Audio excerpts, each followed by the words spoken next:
రైతాంగానికి శనార్థులలో రైతు భరోసా ఎవరికైతే డబ్బులు పడలేదో మీ అందరికీ కూడా డబ్బులు అయితే పడడం అయితే జరుగుతుంది. ఇప్పటి వరకు రైతు భరోసా డబ్బులు పడని వారందరికీ కూడా అసెంబ్లీలోనైతే రైతు భరోసాపై అయితే చాలా ఒత్తిడి అయితే పడడం అయితే జరిగిందన్నమాట.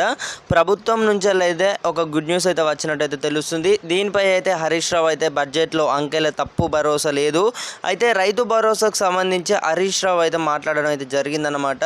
ప్రభుత్వం ప్రవేశపెట్టిన బడ్జెట్లో అంకెలు తప్ప భరోసా కనిపించడం లేదని అయితే బీఆర్ఎస్ ఎమ్మెల్యే హరీష్ రావు అయితే విమర్శించారు. జాబ్ క్యాలెండర్ అయితే మనకు దీనిపై అయితే ఒక అప్డేట్ అయితే రావడం అయితే జరిగింది. రైతు భరోసా ఎగ్గొట్టాలు, కౌలు రైతుల ప్రవర్తన లేదు, అలాగే ప్రవర్తనకు సంబంధించి కూడా అని అసెంబ్లీలో అయితే మండిపడ్డారన్నమాట. రైతు భరోసాకు సంబంధించి ఇప్పటివరకు ఎవరికైతే డబ్బులు పడలేదో మీ అందరికీ కూడా ఈ మార్చి 31లోగానైతే రైతు భరోసాపై అయితే ఒక అప్డేట్ అయితే వచ్చినట్టయితే తెలుస్తుంది.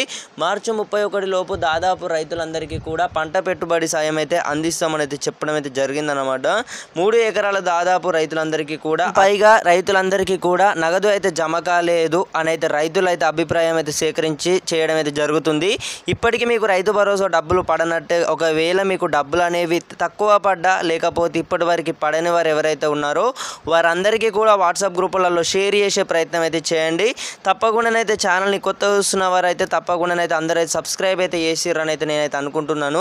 ఇంకా ఎవరైతే ఛానల్ని సబ్స్క్రైబ్ అయితే చేసుకోలేదో తప్పకుండానైతే సబ్స్క్రైబ్ అయితే చేసుకొని బెల్ నోటిఫికేషన్స్ అయితే ఆల్లో పెట్టుకోర్రి. ఏప్రిల్ 10 లోపు 10 ఎకరాల లోపు రైతులందరికీ కూడా పంట పెట్టుబడి సాయం అయితే అందిస్తామని అయితే చెప్పడమే జరిగింది. ఈ ఉగాది కానుకంగా 5 ఎకరాల లోపు దాదాపు రైతులందరికీ డబ్బులు అయితే పడుతున్నాయి అని అయితే ప్రభుత్వం నుంచి అయితే గ్రీన్ సిగ్నల్ అయితే వచ్చినట్టయితే తెలుస్తుంది. 6 గ్యారంటీలకు వచ్చేసి అయితే ఆ 56,000 కోట్ల కేటాయింపులు అయితే జరిగినాయి అన్నమాట.